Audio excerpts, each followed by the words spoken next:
Alright, so in this video, you are going to see the mighty Jasmine Crockett taking down the MAGA conspiracist FBI director Kash Patel. And the reason why I'm featuring so much of Jasmine Crockett at the moment is because she's one of the only Democrats that's standing up tall against Trump's authoritarianism, and I think she needs a lot more respect. If you want to see more videos like this, please show your support by hitting the like and subscribe buttons, and don't forget to ring the notification bell so you never miss a video. Now let's watch this together, and then I'll give my 2 cents at the end. And there has been so much today, and I truly don't know where to start. So I'm just going to make sure that we start off with a few facts. So a couple of facts that we need to make clear for everyone is that, number one, Director Christopher Wray, when he was appointed to be the head of the FBI, was appointed by Donald Trump. Now, I will agree that I definitely take issue with a number of decisions that Donald Trump makes, especially when it comes to the people that he decides to appoint to very important positions, including this one, because I did have to make sure that I wasn't going crazy. But when I say that you are the least qualified FBI director in the history of the FBI, that is real, because you are the only one that never even served with the FBI prior to joining, yet we are supposed to believe that you are the greatest thing since sliced bread. I didn't ask you a question. Now, what I want to go through is to talk about why you are a failure and why, honestly, we just need to tell you bye-bye. I know that you got a little upset and you put on your show for your boss because it seems like you're trying to save your job when it came to talking to Senator Booker yesterday. But let's go through some of your failures. So before you were even confirmed, and I think one of my colleague from Georgia, pointed out that you are already targeting career officials so that you could direct illegal firings. Mind you, these cases that you were so upset about, which are the ones tied to Trump, the cases came through his handpicked FBI director.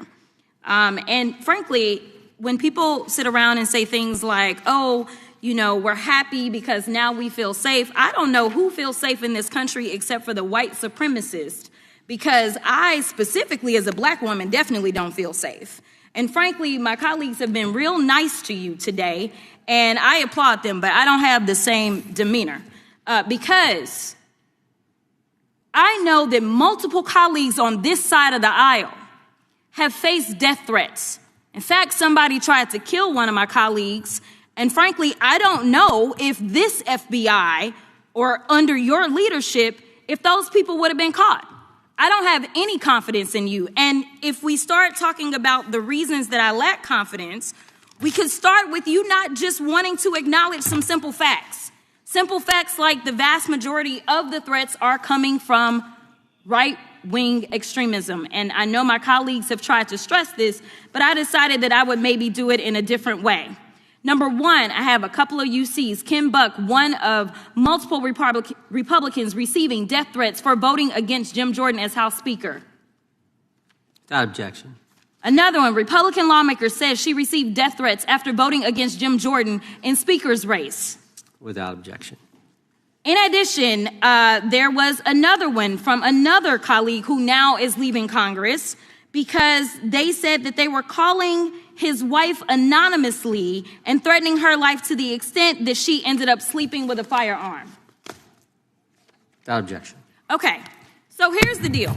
How are we supposed to have confidence when you're sitting up here telling the Senate yesterday that it will take you 14 years before you can get the FBI fully staffed to do their jobs? You're also now redirecting resources so that they can go and play ICE agents on the streets. You're getting rid of your most qualified people. And even when it came down to somebody that you consider to be a friend, you were posted up having some fancy dinner to the extent that you posted not only once erroneously, you posted twice erroneously as it relates to catching somebody. And then you want to go and say, let me take a victory lap.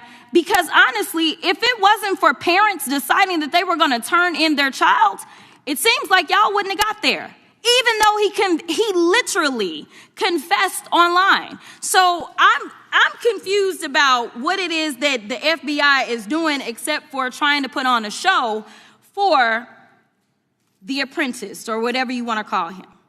The day after all of this took place, there was domestic terrorism that was taking place at HBCUs. They were targeted. Yet I didn't hear anything from the FBI about what was going on. And again, black people kept saying, how did we end up in this? Because the numbers are so very clear that white supremacy is a problem. And honestly, I've not heard anything out of you today that makes me believe that you're going to do anything about the white supremacy problem. The one that is leading to children being killed, children being shot, as well as members of their community as they're worshiping in their churches. The time of the gentlelady has expired. If the gentleman would like to respond to any of that.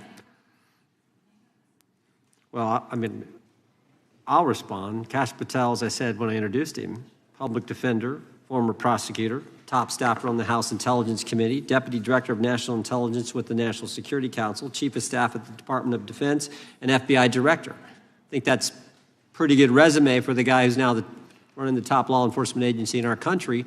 And we've seen all the stats that he's given to the committee on how much better they're doing at getting the bad guys than the previous guy was doing. With that, I recognize the gentleman from South Carolina. Thank you, Mr. Chairman. Director Patel, I think you're witnessing some auditions, clickbait auditions for the Academy Award for my Democratic colleagues. We'll see how they fare as they're on MSNBC later on today.